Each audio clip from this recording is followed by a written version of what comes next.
Chers amis, bonjour et bienvenue. Merci d'être avec nous sur ABC avec une très belle émission. Alors, inspirante, c'est véritablement l'adjectif que je vais utiliser aujourd'hui pour définir mon invité. Une femme exceptionnelle, bordélique, mais exceptionnelle. C'est pas moi qui le dis, c'est elle. Certains la surnomment la girl power, d'avocate à coach aujourd'hui, malgré les obstacles de la vie, puisqu'elle s'est donnée comme ligne de vie justement de s'autoriser à rêver grand. Et je trouve que rien que cette définition est extrêmement inspirante. Elle a fait justement de sa différence une force aujourd'hui, elle est sourde de naissance. Mais elle dit une phrase qui est très très belle, je n'ai pas un handicap, j'ai un accent de sourde. Et ça, je trouve que c'est joliment dit. Elle a écrit un livre qui est magnifique, qui est vraiment inspirant. C'est une ode à la liberté d'être, avec une furieuse envie de changer le monde, en tout cas à son niveau, et je pense que ça impacte ceux et celles qui vont la lire aujourd'hui. On va l'accueillir sur les canapés d'ABC. Voici Virginie Delalande, à tout de suite.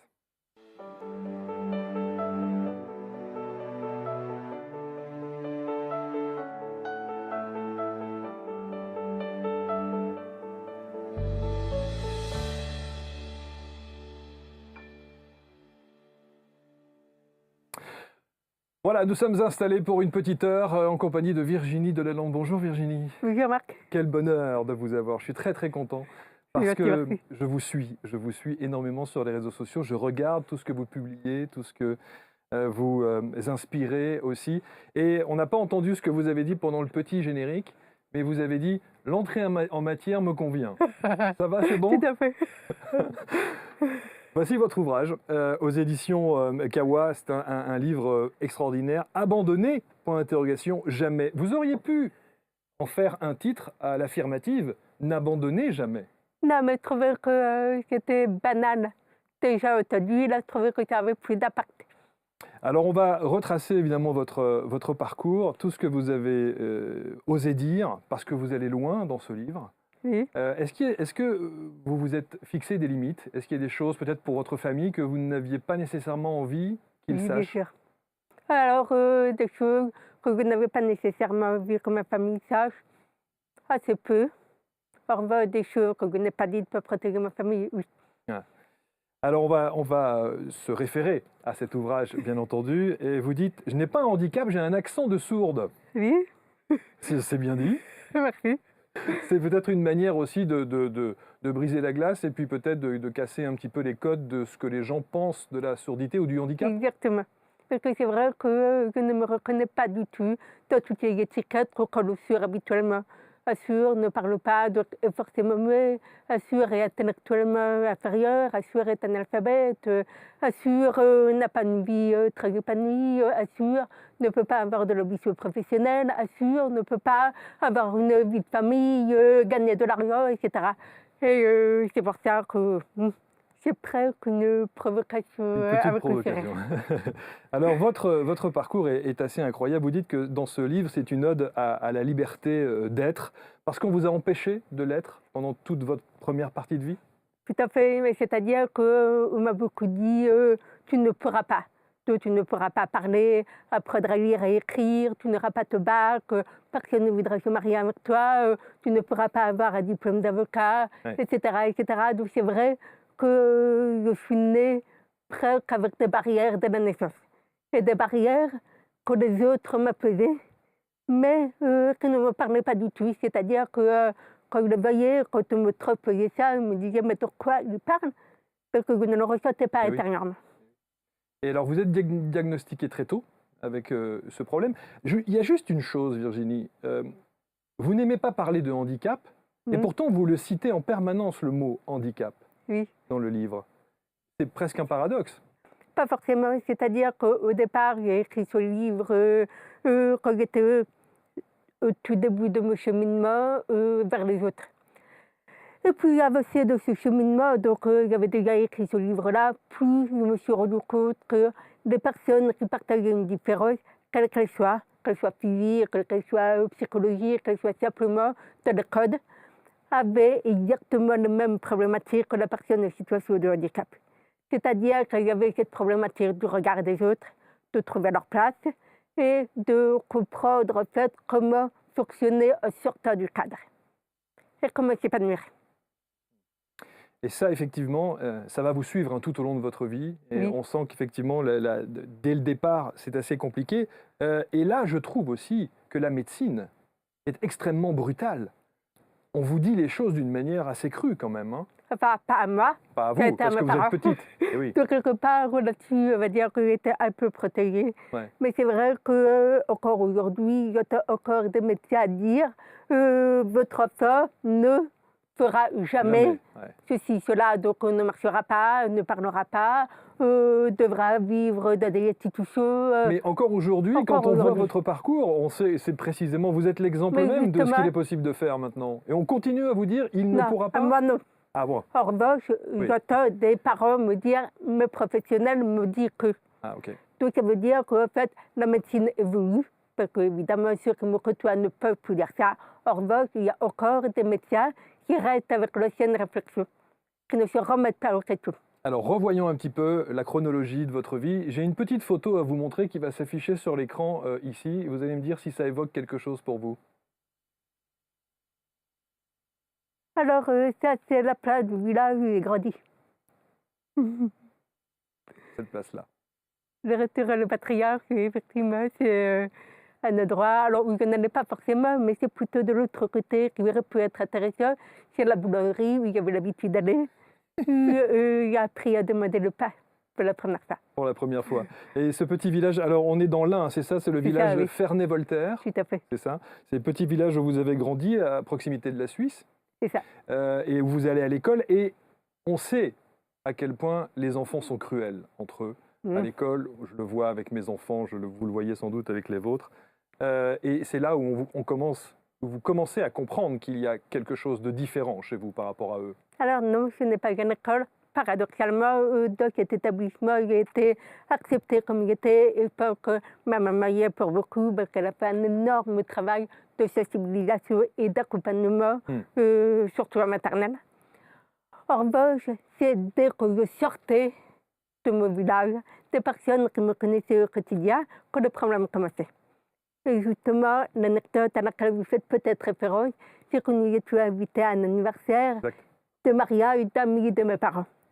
Et là, où sortait, en fait, de ce fameux village, je ne connaissais personne, encore moins les enfants qui étaient sur place.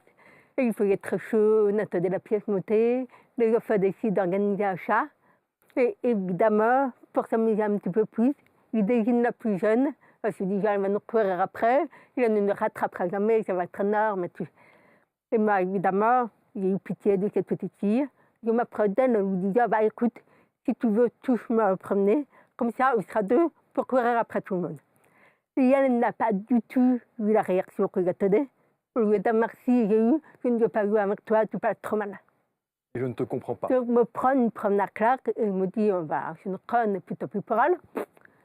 Je commence à m'éloigner et là, son frère arrive, puisque sa soeur s'était mise à hurler. En lui disant, mais sois gentil avec elle, elle est handicapée. Et là, je me prends vraiment la grosse claque. Je me dis, quoi? Je suis handicapée. Et j'avais 8 ans à cette époque-là, donc pour moi, ma différence faisait partie de moi et c'était OK pour tout le monde. Et ce jour-là, le mot handicap voulait dire pour moi d'homme référentiel, d'enfant qui lisait énormément, Quasimodo 2, ou le cafardre le papillon, qui ne bouge pas avec juste la paupière qui cligne de montre. Et ça veut dire que jusqu'à l'âge de 8 ans, dans votre éducation, dans votre évolution de vie, dans votre famille, on ne vous fait comprendre rien à ce niveau-là? Alors, c'est-à-dire que moi, je ne voyais pas le problème. Peut-être que les gens, mais je n'étais pas attentive. En fait, que justement, et c'est en fait tout le basculement de cette situation, c'est que j'ai commencé à analyser le comportement. Et à m'apercevoir que, avec moi, on ne se comportait pas du tout de la même façon qu'avec les autres, qu'on me mettait à l'écart, qu'on ne me parlait pas, ou quand on me parlait, on me bêtifiait un petit peu, etc., etc. Et c'est là où j'ai commencé à développer justement ce regard très critique et très pessimiste sur finalement l'acceptation de la différence de notre société. Là où il y a une force, c'est votre maman. Votre maman, elle vous pousse notamment, elle se dit qu'il faut compenser cette Oui, difficulté que vous avez, cette difficulté physique. Elle dit qu'il faut que vous commenciez à lire beaucoup, oui. euh, Et et, et- plutôt que la et moyenne, plutôt que la moyenne, ce qui fait que vous allez lire bien avant les autres. oui, parce que j'ai commencé à 4 ans et demi. Et vous lisez parfaitement. Ouais. Mhm. Et vous aimez chanter? Alors, j'aime chanter, mais je chante évidemment ultra peu. J'ai lu Donc, ça, en je me fait, suis dit, tiens, elle aime chanter, c'est sympa. Oui, oui, oui, c'est bien. Oui, mais alors, j'ai un répertoire musical très très pauvre, hein, mais j'ai le plaisir de chanter, oui. quand vous chantez, et si vous essayez d'écouter de la musique, c'est quoi? C'est les vibrations que vous ressentez? C'est le rythme Alors, c'est que vous assez ressentez? compliqué parce qu'effectivement, il y a une surdité très très profonde, à la limite de la surdité totale. Donc, pour vous donner un référentiel, assurer ne connaissez rien, c'est sur mon appareil, le seul bruit que j'entends, c'est celui d'un avion qui décolle et je suis sur le tarmac. Donc, on ne peut pas faire grand-chose. Avec mon appareil, ça va un peu mieux. C'est plutôt comme une vieille radio étrangère un peu rouge chinoise qui grésille. Donc, ça me donne en fait un bruit de fond, mais je ne comprends pas du tout ce qui se dit et surtout, je n'arrive pas à reconnaître les bruits. Donc, en fait, la musique, c'est un peu ça aussi. C'est qu'en plus, je n'ai pas non plus tous les aigus. Donc, vous imaginez une musique, je ne comprends rien, où il y avait uniquement des graves et beaucoup de basses. Donc, en fait, j'aime cette musique parce que c'est la seule que je connais, mais dans votre référentiel à vue, c'est 8 à 30. Quand vous avez ce choc à l'âge de 8 ans, quand ce petit garçon, enfin cette petite fille, Et son grand frère. et son grand frère vous met cette étiquette d'handicapé, comment réagissent vos parents? Alors, je ne l'aurais pas forcément dit. Pour les préserver aussi? En fait, j'avais déjà quand même identifié assez vite que le sujet du handicap était un sujet sensible. Alors, à quel moment je l'ai identifié avant, après, je ne sais pas, mais en tout cas, je n'ai pas le souvenir de leur en avoir parlé. Ouais. Mais je ne sais rien. Je n'aurais pas eu la question. Alors dans cette difficulté de vie et cette souffrance, parce Mm. qu'il y a effectivement ce ressenti de la différence, il y a quelque chose, il y a quand même des espaces de bonheur, de plaisir, et vous trouvez ces espaces de bonheur dans la nature Tout à fait. et auprès des animaux, Mm. de par votre papa, je crois, hein, Oui. Oui, parce il que a un papa cheval, aussi aime beaucoup les etc., animaux. avec Jupiter et tout ça, voilà. Et ça, c'est quelque chose, encore aujourd'hui, vous avez besoin de vous isoler un petit peu et d'être dans un cadre très nature. Alors, j'ai la chance d'avoir une vie géniale. Donc, dans l'absolu, je n'en ai pas besoin, comme j'en avais besoin à l'époque. C'est-à-dire qu'à l'époque, il fallait que j'aille le plus souvent possible dans la nature, en proximité avec les animaux. Aujourd'hui, c'est plus dans cette recherche de bien-être. Donc, je vais faire des randonnées en montagne, il y a des chiens, Mm. donc je fais des papus, je fais des moments avec eux, etc. Mais l'objectif, en fait, n'est plus le même. Ouais. Mais oui, bien sûr, la nature. Mais vous vouliez être véto, Pardon? vous vouliez être vétérinaire. Oui.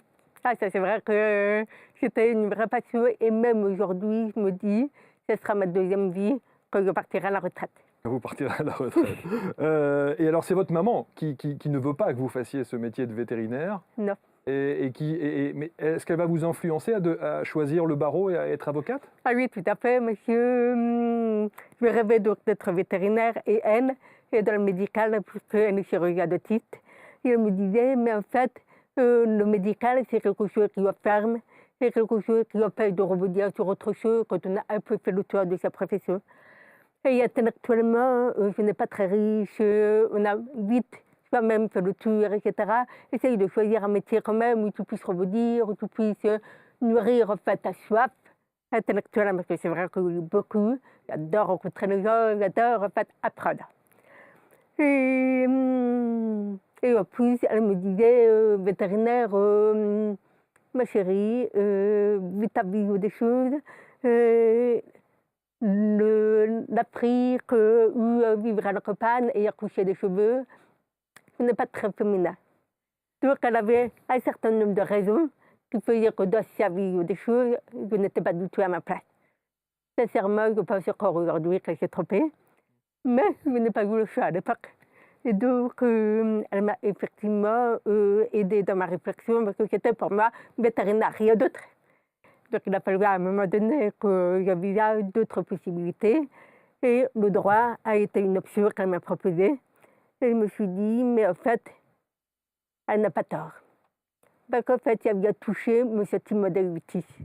Et ça vient toucher ce côté, prendre la parole pour ceux qui ne peuvent pas. Et je faisais partie de ceux qui ne pouvaient pas à une époque et qui, parfois encore au moment où ils prenaient la décision, ne pouvaient toujours pas m'exprimer avec le même respect de la parole que n'importe qui. On va voir dans votre livre, et je laisse évidemment ceux et celles qui ont envie d'en savoir plus et de découvrir ce parcours quand vous allez intégrer l'université d'Assas à Paris.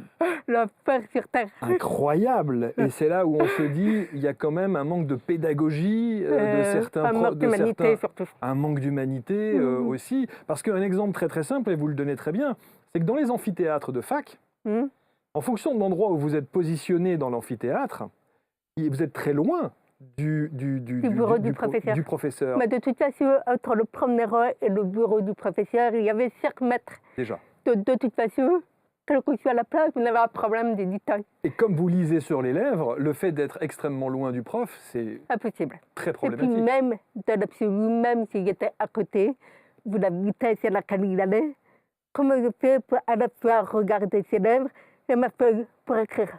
Donc c'était impossible. Vous allez faire 18 mois d'études. J'ai fait 8 ans d'études. 8 ans d'études, mais 18 mois au barreau, non, c'est pas ça? Oui, 18 mois à l'école du barreau. Ouais, c'est ça. Et vous êtes avocate. Oui, je suis avocate. Extraordinaire. Merci. C'est quand même magnifique, moi je trouve. Déjà, rien que là, l'histoire pourrait s'arrêter là. Parce que je trouve que c'est déjà une performance incroyable. C'est déjà fantastique. Vous allez commencer à intégrer les cabinets d'avocats. Oui. Rebelote. Là, c'est encore compliqué. Alors, oui et non. C'est-à-dire que j'ai eu en fait une recherche de stage qui est très mal passée. Oui. C'est-à-dire qu'évidemment, il y avait à cette époque-là encore une vision de mon handicap très négative. C'est-à-dire que je ne voyais pour la vie professionnelle que le verre à moitié vide. Tous les revenus de la surdité, toutes les étiquettes que les gens me connaissent, sans même me connaître, puis même en me connaissant les premièrement. Et donc, sur mon CV, je ne mentionnais surtout pas que j'étais sourde, encore moins sur ma lettre de motivation. Et donc, il y a des entretiens comme ça. J'étais honnête, donc je disais, les premières minutes de l'entretien, parce qu'ils voyaient bien que j'avais un accent, donc autant jouer carte sur table. Mais au moins, il y avait la capacité de voir, en fonction de la réaction, comment ils prenaient les choses. Et donc, éventuellement, d'apporter les précisions dont il y avait besoin pour retrouver le sourire. Et donc, je postule dans un grand cabinet anglo-saxon, je mentionne mon handicap, la suite se passe très bien. Et puis, au moment de partir, alors qu'on me disait c'est bon, c'est gagné, puis c'est un stage pour valider mon diplôme d'avocat, ça va. Même moment je me lève, j'allais partir, et l'un des 2 associés qui me recevait me traite par l'épaule en me disant mais mademoiselle, je ne comprends pas comment une personne comme vous peut prétendre exercer la profession d'avocat. Et là, mais à l'intérieur de moi, j'ai eu l'impression de me prendre un coup de poing de la figure. J'en ai perdu mes mots. Et après, il y a eu une espèce de rage intérieure qui est sortie tout de suite. Et je me répondu du tac au tac sans réfléchir. Mais en fait, vous n'avez rien compris à la profession d'avocat. En fait, justement, je remarque qu'il y a des personnes comme moi pour défendre les victimes de personnes comme vous. Ces victimes qui ne peuvent pas se défendre. Merci beaucoup, au revoir. Je suis partie en claquant légèrement la porte. Bon. Mais ça m'a traumatisée. Ça m'a traumatisée, mais je me suis dit, en fait, peut-être que c'est un des seuls à être honnête, à me dire ce que, en fait, personne ne veut dire, mais que tout le monde pense, en fait, tout bas. Est-ce que vous avez revu ces gens? Non, jamais. Ah bah c'est sûr qu'aujourd'hui, il n'aura pas tout à fait la même réaction. N'empêche, l'ironie de l'histoire, c'est que j'ai eu en fait une réponse où il acceptait de me proposer un stage, où il était payé quand même 3 000 € par mois pour un stage. C'est plutôt pas mal. Sauf qu'il a refusé, parce qu'il ne travaillait pas avec quelqu'un qui me manque de respect. Il faut qu'on comprenne une chose pour ceux qui nous regardent quand même, c'est que vous avez commencé à parler à l'âge de 20 ans. Oui, enfin, non, je parlais, mais comme ça. Comme ça. À 20 ans. Et votre premier appel téléphonique À 36 ans. Traduire. Est-ce Enfin, que ça... alors que mon appel toute seule, toute Toute seule, autonomie, sans ouais. personne peut me traduire. Ouais. Est-ce que ouais. ça veut dire qu'aujourd'hui, vous êtes un extraordinaire espoir pour tous les enfants qui Des problèmes ont d'édition. des problèmes d'audition? Est-ce que ça veut dire qu'aujourd'hui, tous ceux N'importe qui qui sont peut sourds téléphoner. peuvent Tout à faire fait. comme ce que vous faites là? À partir du moment où on peut s'exprimer en oral, tout le monde peut téléphoner. Mais vous avez fait 20 ans d'orthophonie. Hein. C'est pour ça que je dis, à partir du moment où on a la possibilité de s'exprimer en oral. Et ça, c'est quand même assez extraordinaire. Vous voulez que je raconte comment ça s'est passé? Allez-y, allez-y, C'est que, allez-y. quand même, c'était assez drôle. C'est que c'était dans un contexte professionnel, puisque c'était dans le cadre d'un aménagement de potes. Et me dit, ah bah, j'ai besoin de téléphoner, je vais appeler un collègue. Sauf que je ne savais pas par quoi commencer une conversation. Allô, coucou, et quoi? Donc en fait, j'étais obligée de demander à mes collègues, mais alors vous, comme il y a plein de collègues, comment commencez-vous la conversation? Je me suis dit comment on était à 31 ans. Et effectivement, on a du mal à s'imaginer hein, Oui. la situation, mais on peut Mais c'est un peu comme un étranger qui appelle dans une langue étrangère. Exactement. Ouais. Il dit, mais alors vous, dans votre pays, comment commencez-vous une conversation? Et de l'autre côté, au téléphone, les gens qui vous écoutent, ils ont sans doute été extrêmement surpris. Bah alors ça, c'est paradoxal aussi, c'est que le premier que j'ai appelé, en fait, je suis tellement habituée à téléphoner que j'ai mis un quart de seconde à réagir. Oui. En disant, mais en fait, c'est la première fois qu'on y appelle. Donc, en fait, il me répondit, puis, bah, tu téléphones, comment tu fais? Alors, on pourrait imaginer qu'effectivement, vous avez cette force de caractère, il y a l'éducation que vous avez eue, vous parlez de cette éducation qui était quand même assez stricte, hein, on est dans les codes, hein, dans la famille, c'est quand même c'est quelque chose d'assez droit.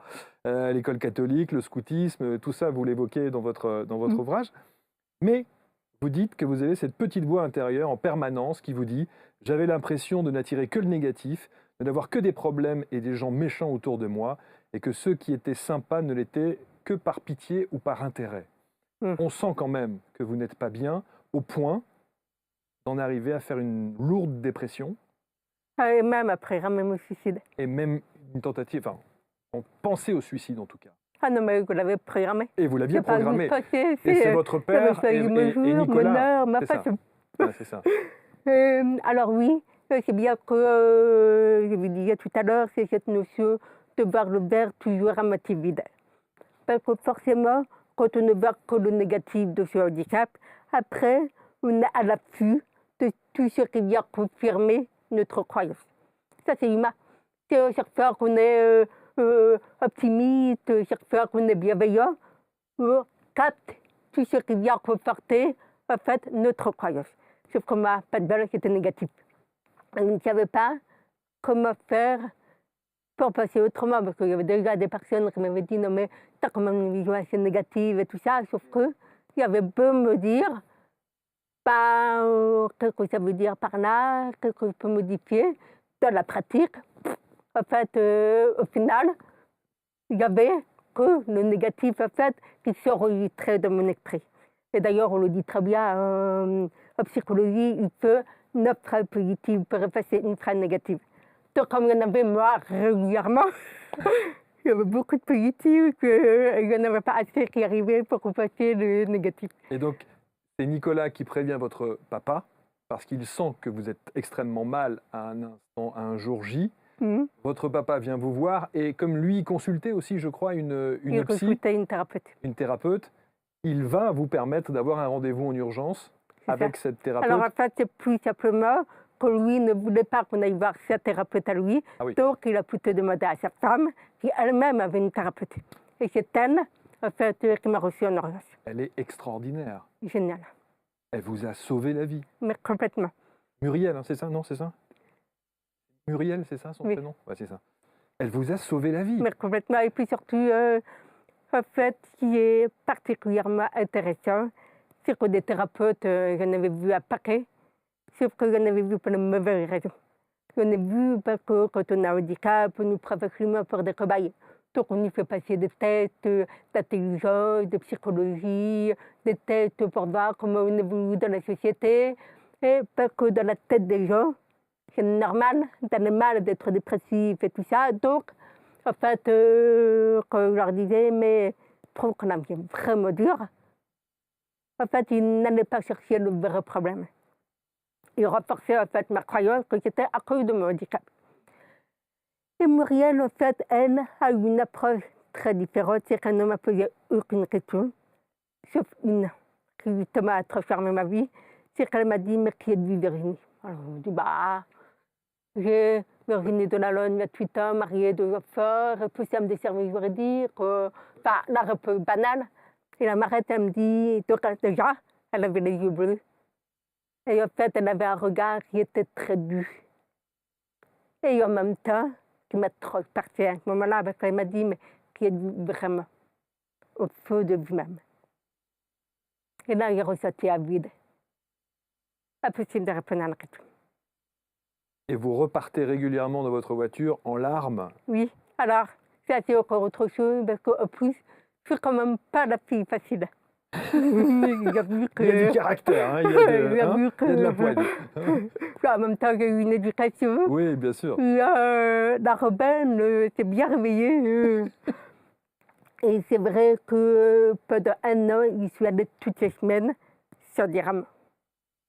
Donc en fait, toutes les semaines, elle m'accueillait et elle attendait pendant 1 heure que je parle. Et elle ne disait rien. Donc je me disais, elle va forcément, au bout d'un moment, comme tout le monde, me renvoyer parce que je ne suis pas intéressante. Parce que donc, en fait, je me disais, ça va renforcer mes croyances. Sauf que non, elle a attendu. Et au bout d'1 an, j'ai parlé. Et là, elle m'a dit, OK, effectivement. Et c'est maintenant que le travail commence. C'est incroyable parce que, est-ce que vous recommanderiez aujourd'hui à tout le monde de passer par un cabinet de psy? J'ai l'impression qu'il y a une espèce de tendance à voir son psy, voilà, je vais voir mon psy. Est-ce que c'était, vous, ça a été évidemment une nécessité, en tout cas vous l'avez ressenti comme ça? Me concernant, c'est sûr. Est-ce que vous le recommanderiez à d'autres? Alors, je le recommande si on a vraiment le sentiment de n'arriver à rien. Si on a le sentiment qu'il y a en permanence des barrières, des choses qui nous empêchent d'avoir la vie qu'on peut mériter avoir. Quelle différence feriez-vous avec votre métier de coach aujourd'hui? Alors, quand c'est psy, c'est vraiment essentiel. Quand c'est du coaching, c'est pour atteindre un objectif. Et dans le cas de la thérapie, en fait, en réalité, j'étais complètement perdue. Et elle m'a vraiment aidé à faire la part des choses entre la normalité, mes croyances, l'analyse de mes croyances.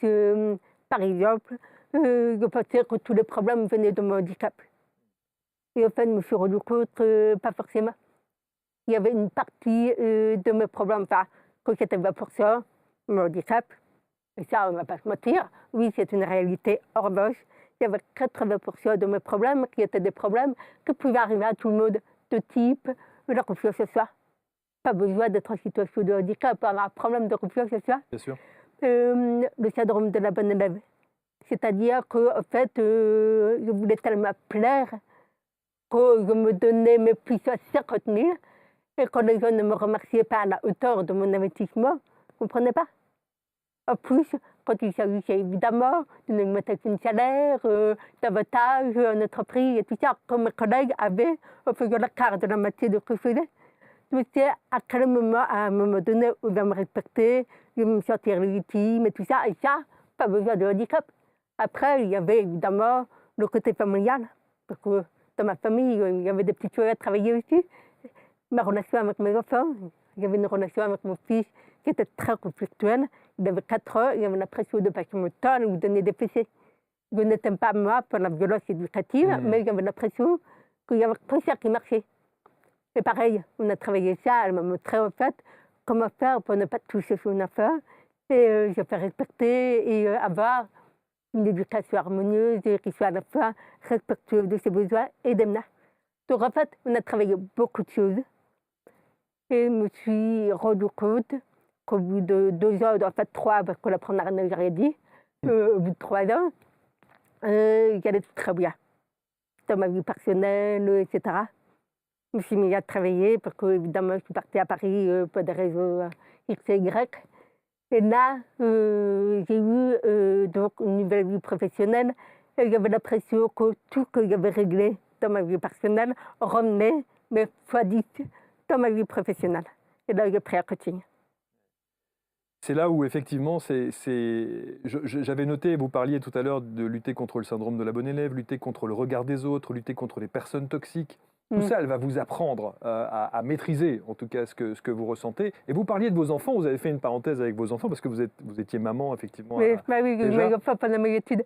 pendant vos études. Et vos enfants, vous avez 2 enfants, Oui, ils sont aussi tout à atteints de fait, surdité. c'est ça. Mais alors, dans le livre, vous parlez d'une évolution technique. Oui.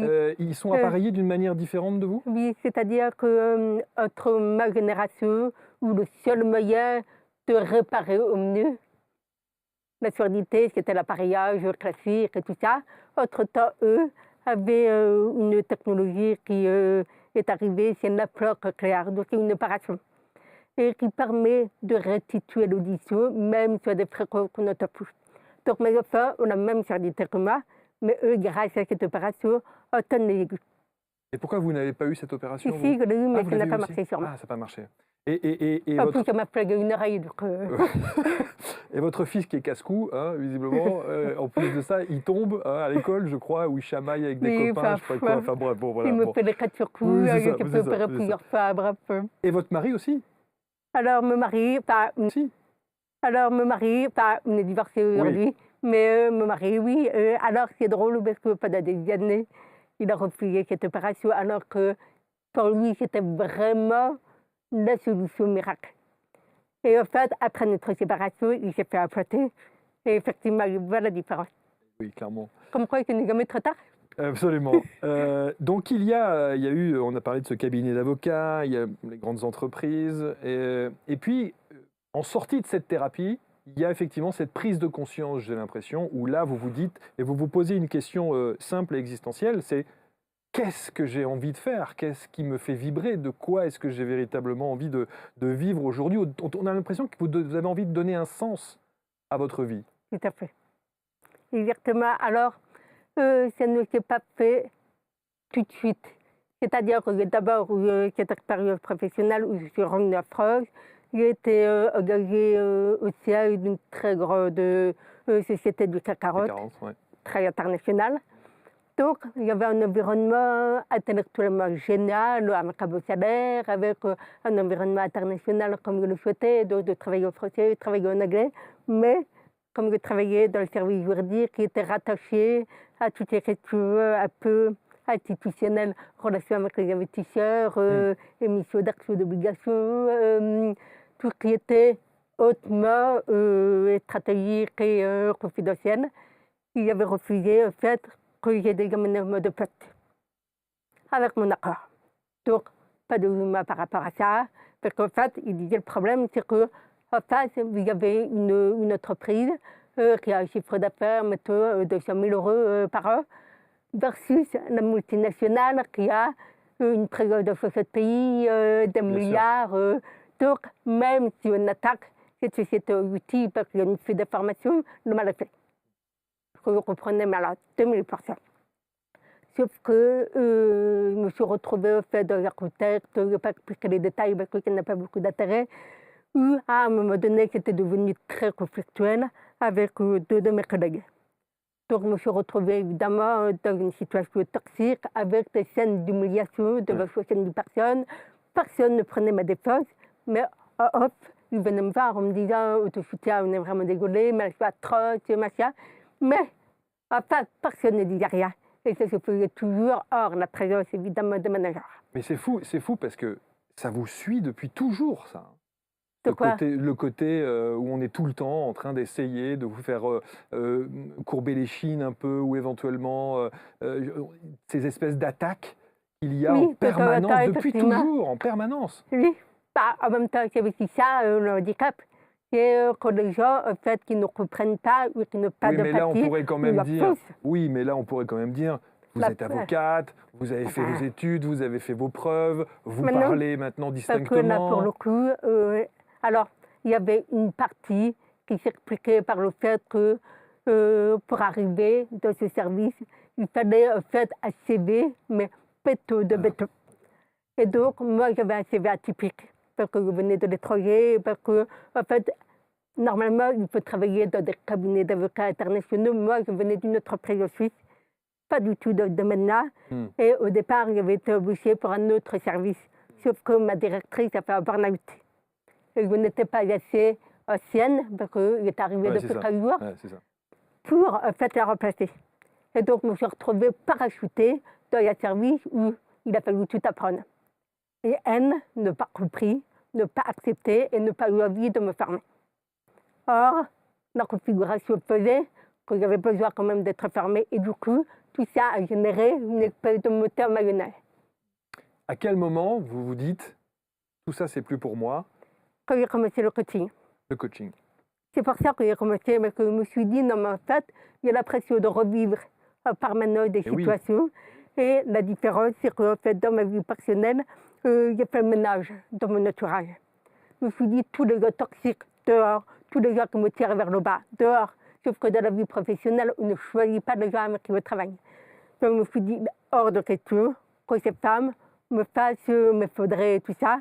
Mais psychologiquement, c'était de plus en plus dur. Il y avait la boule au ventre le matin au réveil. Je me disais, mais comment va se passer cette journée? Et si on m'attaque, comment je réagis? Donc, en fait, il y était de la tension permanente. Et je me rendais compte que ça avait un impact sur la qualité de mon travail. Oui. Parce que forcément, j'étais stressée. Et quand on est stressé, et dans l'angoisse, qui se passe quelque chose de toxique, on fait des boulettes. Et quand on fait des boulettes, ça renforce le discours d'en face qui me dit, bah oui, t'es pas à ta place, dégage, bref. Et donc, plutôt que de déprimer, parce qu'en fait, ce qui s'est passé, c'est qu'il y a une des filles, alors que j'avais démarré mon coaching depuis 2-3 semaines, qui m'a balancé, non mais choisis plutôt un truc où tu pourrais être utile pour l'entreprise. Donc ça allait jusque-là, donc on a vraiment des propos, enfin, moi non, j'ai toujours été respectueuse, mais j'entendais des trucs. Je me disais, mais c'est pas possible, je ne peux pas vivre ce genre de choses, et en plus, là, clairement, il y a harcèlement moral et tout ça. Mais je ne voulais pas ne plus rentrer dans le rapport de force d'un point de vue juridique, parce qu'on était tous dans le service juridique. Je ne voulais pas faire d'histoire, parce que j'étais déjà tellement contente d'être dans ce service à ce niveau-là. Il y avait aussi ce côté fierté personnelle, orgueil, envie d'évolution professionnelle, d'ambition et tout ça. Et tout ça, c'est trop choqué. Je me disais, mais jusqu'à quel point il faut subir, quels sont les parcours que je peux créer, bref. C'est pour ça que j'ai pris un coach pour y voir plus clair. Et le fait d'avoir pris ce coach vous a donné l'envie de l'être? En fait, c'est surtout qu'il m'a dit à plusieurs reprises, mais franchement, pourquoi tu n'es pas coach? Je l'envoyais promener, parce que lui, je le mettais sur un piédestal. Je l'envoyais promener pendant un mois. Sauf qu'au bout d'un moment, il y avait pas mal de gens en fait, qui me disaient, mais quand tu peux m'aider pour ceci, pour cela, déjà, partager ton expérience. Et au-delà de ça, bah, moi, j'ai telle et telle situation que je vis actuellement, et que tu peux m'aider. En fait, me retrouver sans arrêt dans une posture de coach ou de mentor. Qui sont ces gens qui vous demandaient de les aider? Alors, pas forcément que des personnes en situation de handicap. Il y avait aussi beaucoup de chefs d'entreprise qui justement étaient dans cette logique de syndrome de l'imposteur, de peur du regard des autres, il y a des personnes toxiques autour de moi, je ne sais pas comment me gérer, me débarrasser, comment retrouver mon intégrité et mon plaisir de travailler. Donc en fait, quelque part, mon histoire faisait écho en elle, et par la peur des choses, et au bout d'un moment, je me suis dit, bon, ok, on va se former.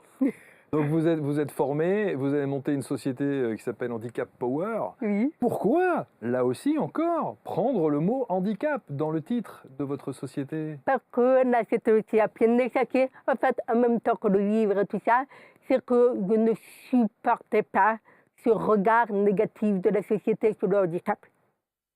Et donc, je voulais montrer la force du handicap power. Et après, dans la temps 2, une fois que j'avais déposé ma marque, que j'avais lancé ma société, j'ai élargi. Mais je me suis dit, quelque part, c'est aussi des choses, c'est pourquoi je l'ai fait au départ, de le garder. À quel, un peu fidèle, en fait. À quel moment arrive donc l'écriture du livre? Je crois que c'est C'est pendant la Covid. Un peu avant le Covid, oui, je crois. Oui, j'ai commencé un peu avant, ouais. Tranquille. Et vous avez osé écrire? Et j'ai osé écrire. Mais quelle horreur. Ouais, Ça a vous vraiment été dites que dur. c'est une naissance, c'est comme un accouchement, hein, C'est ça. c'est violent, hein. Exactement, c'est avec beaucoup d'interrogations, qu'est-ce que je mets, comment je le raconte, est-ce que c'est suffisamment intéressant pour les personnes qui veulent le lire, est-ce que si on n'a pas de handicap, ça peut nous intéresser aussi, qui sont les personnes que ça pourrait intéresser pour en mettre un peu pour tout le monde. Euh, Finalement, quelles sont les parties de mon parcours les plus utiles? J'arrive à faire le ménage, et puis il y avait aussi moi cette problématique du côté prétentieux de la biographie. Il n'a pas envie de parler de moi, Le syndrome de l'imposteur, bien on sûr, dit évidemment. bien évidemment. Évidemment. Vous savez que je vais vous dire pourquoi je suis très touché par votre livre, au-delà du parcours, de cette rage de vivre que vous avez et cette volonté d'affirmer ce que vous avez envie d'affirmer, c'est que j'ai très envie d'écrire un livre aussi. Ah, Et et vous avez le même Et problème? que j'ai le même sentiment, j'ai les mêmes ressentis que vous, et j'ai fait une conférence, ma première conférence. Félicitations. Voilà, il y avait 800 personnes, c'était extraordinaire. Et c'est là où je me suis dit, comme vous, j'ai le droit de le faire aussi. Oui. J'ai le droit de Mais m'y bien mettre et sûr. j'ai le droit d'aller faire une Non conférence. seulement vous avez le droit, mais en plus vous avez le devoir. Parce qu'on a besoin aujourd'hui d'avoir des rôles modèles, des personnes en fait qui peuvent partager des clés d'épanouissement personnel. D'ailleurs, vous le faites avec votre chaîne. Donc, vous pouvez passer à l'étape d'après. Parce que vous mettez les autres luminaires, mais c'est peut-être le moment aussi. Qu'est-ce qui, au retour de ce que vous avez, de tous les gens qui aujourd'hui, quand ils ont lu votre ouvrage ou regardé peut-être vidéo sur vous, qu'est-ce qu'ils retiennent le plus? C'est cette force et cette volonté de surpasser votre handicap, ou c'est votre parcours de vie qui vous permet aujourd'hui d'être coach avec votre expertise que l'on connaît? Alors, on a un peu de tout. Ça dépend en fait de la problématique de la personne qui lit ce livre. Il y a évidemment beaucoup sur le parcours de vie, parce que les gens se disent mais comment c'est possible d'en arriver là? C'est forcément une super-héroïne. Sauf qu'en lisant le livre, il veut des éléments de réponse. Et il voit bien qu'en fait, la vie n'est pas toute droite, que c'est vraiment une dent de scie. Et encore aujourd'hui, évidemment, on a l'impression que tout est rose, tout est magnifique. Et c'est vrai, il y a une vie géniale. Mais il y a de temps en temps des choses un peu plus difficiles. Et c'est normal, c'est la vie. J'allais vous poser la question de savoir si vous êtes heureuse aujourd'hui. Très, très heureux. Bon. Dans votre expertise en tant que coach, il y a quand même, alors il y a des conférences que vous faites en entreprise, j'en ai vu beaucoup Mais c'est mon sur métier. Internet, bien sûr. Il y en a énormément et à chaque fois, tout le monde est assez subjugué par votre discours et votre éloquence. Et puis, il y a quand même on cherche toujours une espèce de consécration quand on fait ce métier, et il y a ça. Oui, alors ça, ce n'était pas du tout prévu. Ça, c'est la consécration. Oui. Alors là, il y a quand même eu encore un syndrome de l'imposteur. Parce que, comme je vous raconte l'histoire de cette couverture, c'est que j'ai été choisie en fait parmi les 40 femmes aspirantes en 2020. Et là, c'est la couverture de 2022 de l'été. Donc en fait, pendant 3 mois, ma photo était sur tous les magazines, dans tous les kiosques, etc. Et juste, quand vous prenez l'avion, quand vous prenez le train, c'est ça, il y en a partout. Il y en a partout. Mais ça, c'est extraordinaire, c'est fabuleux. Assez particulier à vivre, parce qu'à la fois, on y croit et on n'y croit pas, on est flatté, on n'a pas forcément envie qu'on nous reconnaisse, enfin, c'est très ambivalent comme... Et donc, il y avait une photographe en fait, qui m'avait prise pour les femmes aspirantes Forbes 2020, et puis il y a eu la Covid. Donc on a fait en fait la soirée de remise des prix début 2022. Et toutes les femmes avaient été prises en photo, moi reprise, et Forbes leur a fait le portrait. Sauf que moi, je ne l'ai pas eu ce soir-là. Donc évidemment, tout le monde cherche mon portrait, personne ne le trouve, et là, grand moment de solitude, et tout ça, bon, ça arrive. Et pas de la soirée, avant cette histoire de photo, j'avais attrapé le président et je lui avais dit, il y a quelque chose d'éclatant que vous pourriez faire un jour, c'est mettre une personne en situation de handicap hors couverture de votre magazine. Ça serait innovant. Et ça enverrait un message hyper fort pour toutes les personnes en situation de handicap, leurs familles, les professionnels, tous les gens qui ne pensent pas que le handicap peut être expirant. Et puis, je n'ai pas eu l'impression qu'il ait tellement pris ma proposition au sérieux. Le temps passe. Je ne récupère pas ma photo parce que je n'habite pas à Paris. Donc il fallait que j'aille à Paris pour récupérer. Et puis le emploi du temps n'était jamais compatible. Et un jour, la photographe qui avait pris cette photo m'appelle en me disant Virginie, parce qu'on était restés en relation, Virginie, je suis tellement contente, ma photo a été choisie pour la couverture de Formes. Donc je vous dis, mais pourquoi elle m'appelle pour me dire ça? Je vous dis, super, on va mettre ta photo. Elle m'envoie la couverture, et là, je tombe du placard, elle me dit, c'est moi, c'est ma jumelle. J'ai mis 3 jours pour me remettre. Et ça tombait très bien, la couverture certaines semaines après. Donc, il y a eu, en fait, ce cheminement psychologique que j'avais eu quand j'ai fait le grand oral sur France 2. J'ai eu 26 millions de vues en l'espace de quelques semaines. Je me dis, mais je me cache, c'est assez drôle parce qu'aujourd'hui, j'ai l'habitude de la lumière. Mais ça, pour moi, c'est sur les stars, c'est Rihanna, c'est... Et dites-moi que vous l'avez encadré à la maison. Non, mais j'ai mon portrait, ça y est. Donc, il est dans mon salon. La couverture? Pas la couverture. Pas la couverture? En bas, je me suis acheté 10 plein de magazines. Ça, c'est quand même fabuleux. Vos enfants, tout le monde doit être... Ça, ils l'ont vu. C'est pareil? Ils l'ont pas vu? Alors, ils ne m'en ont jamais parlé. Mais non. Si. Mais en fait, mes enfants, à la fois, je les préserve. Et à la fois, quand je leur parle de mon activité, ça les agace. Ah bon? Oui. Donc, du coup, en fait, je dis le moins possible. Et je réponds à leurs questions comme ils ne nous quasiment jamais. Parce qu'en fait, je n'ai pas forcément ne plus envie qu'ils prennent la grosse tête. En fait, il faut offrir d'eux. Et je veux, en fait, leur laisser la liberté d'accepter, d'absorber à leur rythme, etc. Donc, je ne suis pas en attente par rapport à ça. Ouais, ceci dit, vous êtes omniprésent sur les réseaux sociaux et comme tous les ados, ils sont en permanence sur les téléphones, ils doivent voir aujourd'hui ce que vous faites et ils suivent. Ils voient, mais ne font aucun commentaire. Et en même temps, je sais, par des personnes intermédiaires, ils sont très fiers. Bah, évidemment, c'est normal. J'ai ouï dire que vous aviez un nouveau challenge, faire des conférences en anglais. Ah, mais ça, c'est déjà fait. Ah, c'est fait? Ah bon, oui. J'ai un train de retard. Vous faites aussi des conférences en anglais? Oui, ça y est, j'ai sorti les conférences en anglais. Donc, la première a été au mois de juin.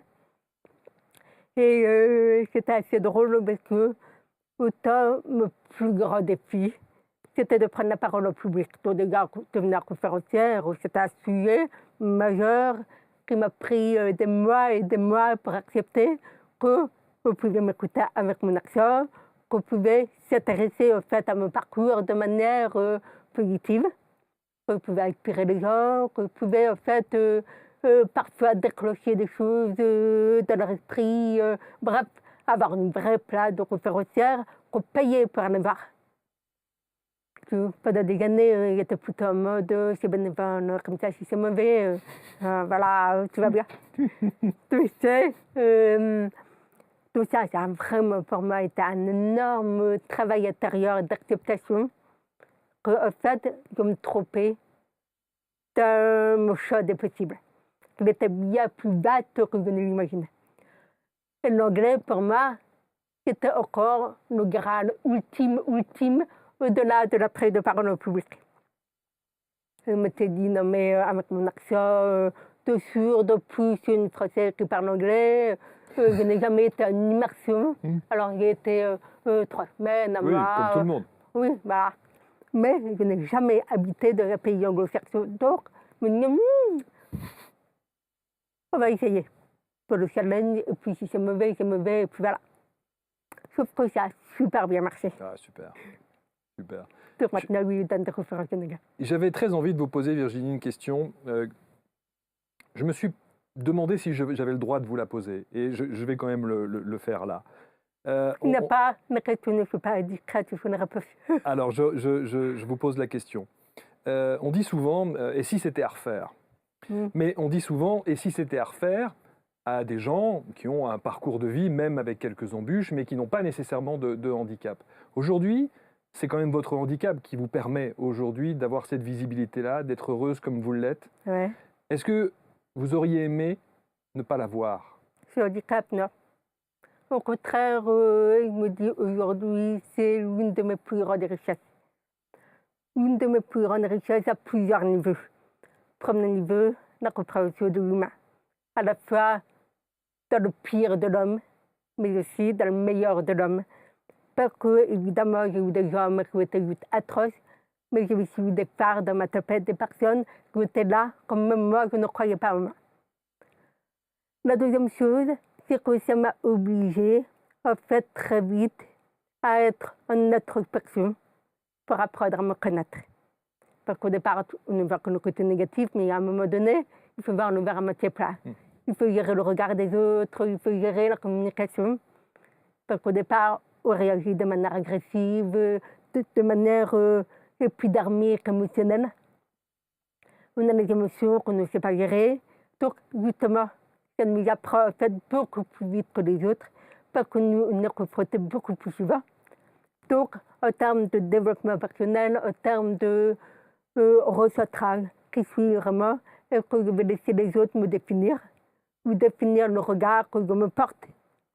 Ou, et qu'à un moment donné, je vais devenir actrice de tout ça.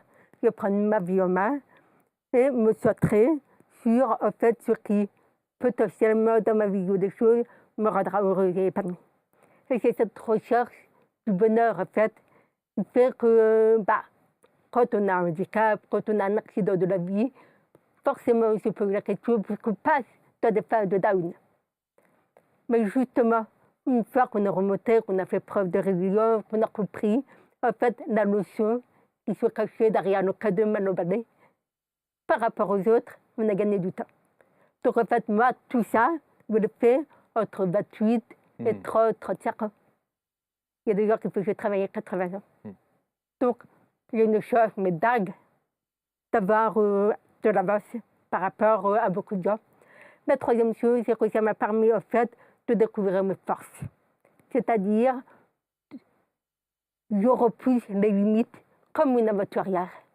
Parce que le handicap, c'est une invitation à sortir du cadre. Et moi, je croyais que c'était l'inverse. Je croyais qu'en fait, on devait rentrer dans des carrés quand on était des ronds, donc on devait se plier en 8, se replier sur nous et passer comme à ma force. J'ai essayé, évidemment, j'ai surcompensé mon handicap, je me suis menti, je me suis trahi. Et à un moment donné, je me suis dit non, mais ça n'a aucun sens. En fait, à quel moment je pouvais être heureuse, moi-même, etc. C'est justement en acceptant que je suis vraiment. Et en faisant le ménage, et en disant aux gens, non, mais vous ne m'acceptez pas comme je ne suis juste pas à la bonne place. Donc, ce n'est pas vous qui avez un problème, ce n'est pas moi qui ai un problème, je ne suis juste pas au bon endroit. Donc, je vais aller dans des endroits où les gens m'aiment comme je suis vraiment. Donc, c'est très fort, en fait, en termes de découverte et en termes d'assises personnelles, parce qu'après, on se dit, qu'est-ce qui peut m'arriver de pire que tout ce que j'ai connu. C'est clair. Et quelles sont les choses sur lesquelles je ne pourrais pas rebondir, alors que j'ai déjà rebondi sur ça, ça, ça et ça. Et la quatrième chose, c'est que justement, je me suis rendu compte qu'en fait, il était beaucoup plus libre que beaucoup de gens, dans le sens où, comme je sors du cadre, eh bien, les gens deviennent admiratifs. Parce que je dis, non, mais elle a le courage de faire ça. Mais elle va là où on ne l'attend pas du tout. Cabinet d'avocat, conférencière, animatrice d'une émission de télévision, etc. Chez nos confrères de Bismarck, absolument, qu'on salue. Donc, elle a ce courage-là et ça se passe bien. Donc, le principe en fait, de l'aventurière qui écrit une nouvelle page blanche. Et c'est aussi le principe de la femme, en fait, qui prend sa place de femme, mais sans aucun modèle. On n'essaye pas de prendre une posture d'homme, on n'essaye pas d'être une mère, on n'essaye pas. En fait, je suis moi, dans ma complétude, parce que je suis aussi maman, une professionnelle, etc. Donc, je trouve, en termes d'expérience de vie, pour moi, évidemment, mais aussi pour les gens qui m'observent, très riche. Parce que tout devient possible. Et tu deviens libre comme chacun mériterait que ça soit. Pour terminer, Virginie, il y avait cette phrase que vous dites d'ailleurs dans Le Monde, il n'y a pas d'un côté le bien et le mal, il y a une part de lumière et d'ombre en chacun de nous. Ce qui compte, c'est celle que l'on choisit de montrer dans nos actes. Je pense que ça, c'est très vrai. Et je terminerai simplement, vous savez, je vous ai parlé tout à l'heure de la conférence que j'avais donnée. Et le thème de la conférence, c'est quand on veut, on peut, point d'interrogation. Je vous pose cette question. Alors, c'est une très bonne étude de choses où la réponse logique serait de dire non. Par exemple, pendant des années, et encore aujourd'hui, sauter juste n'est pas possible. Je ne pourrai jamais accorder à pied neuf avec la surdité que j'ai. Donc, il y a des choses qui ne sont pas possibles, mais comme n'importe qui, un petit ne pourra jamais attraper les choses comme un grand, etc., etc. Un femme ne pourra jamais en fait, s'appeler comme une personne un peu plus forte, etc., etc. Donc, non, ce n'est pas possible. Néanmoins, le piège est ce côté radical, tout noir ou tout blanc. En réalité, je me suis aperçue qu'il y avait des choses qu'on ne peut pas faire à un instant T, parce qu'on n'a pas de bonnes informations, parce qu'on n'a pas la science qui a évolué suffisamment, parce que ceci, cela. Mais un jour, ça devient possible. Donc en fait, c'est très mouvant. Par exemple, pendant des années, je ne pouvais pas téléphoner. J'ai téléphoné, mais je n'ai pas du tout téléphoné comme je l'imaginais au départ, c'est-à-dire avec une oreille qui entend et qui comprend ce qu'elle entend. Je le fais via la retranscription écrite. Donc il y a aussi ça, c'est en fait que je focalise sur l'objectif lui-même, mais que je focalise sur le moyen d'accéder à cet objectif. Donc en fait, il faut être précis sur l'objectif, mais souple sur la manière d'y accéder. Ah, ça, c'est joliment Et dit. c'est là qu'on a magie me paraît. Vous me permettez de mettre cette phrase dans ma prochaine conférence? Je peux Je la vous en prie, que du plaisir. Merci beaucoup. Juste pour terminer, est-ce que les instances du gouvernementales suivent votre parcours? Est-ce que vous avez été reçu par les ministres ou au gouvernement? Alors, j'ai été reçue par le précédent gouvernement, D'accord. mais le nouveau, non. Non. Mais on n'en fait évidemment jamais assez pour le handicap, c'est une évidence. Est-ce que dans le handicap que vous avez, notamment sur la surdité, est-ce qu'il y a des belles avancées, des choses intéressantes qui... Qui pourrait être mis en avant? Par exemple? Ah, mais c'est l'arrêt. Sur l'arrêt, on a cette notion de téléphone qui s'est élargie au suivi des réunions. Parce que ça aussi, c'est un problème majeur pour les personnes qui n'entendent pas. Quand tout le monde se coupe la parole, quand on a des grandes tables, et le temps de repérer qui parle, on a déjà loupé le début de la phrase. On a des innovations pour l'interprétation de la langue dessinée. Vous ne savez pas dessiner, la personne en face de vous ne sait pas parler, ou ne peut pas parler, ou choisit de ne pas parler. Et vous en parlez de la langue des signes dans votre livre, et moi je pensais que c'était une langue universelle, et vous dites dans le livre que ce n'est pas du tout une langue universelle. Ce n'est pas une langue universelle. En revanche, si vous avez une personne sourde qui part d'un pays étranger, hors 48 heures, elle peut vraiment avoir une conversation de base. C'est visuel. Merci infiniment. Abandonné pour l'interrogation, jamais. C'est le livre de Virginie Delalande aux éditions Kawa. J'ai passé un délicieux moment avec vous, Virginie. Merci beaucoup, moi aussi. Merci infiniment. Merci à Éric Blois également de nous avoir permis cette rencontre. Je suis très très content que vous soyez venu sur les canapés d'ABC.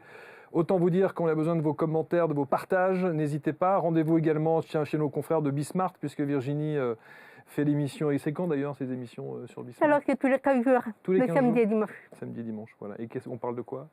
D'inspiration, puisque c'est Bin Payard. D'accord. Donc j'invite en fait des personnes ordinaires ou des tas extraordinaires, des personnes qui à leur façon ont décidé de changer le mode et qui nous inspirent. Formidable. Continuez, prenez soin de vous, de vos enfants, de votre carrière, de tout ce que vous faites. Et merci d'être aussi inspirante. Merci infiniment. On se retrouve très vite sur ABC pour une nouvelle émission. Salut, à bientôt.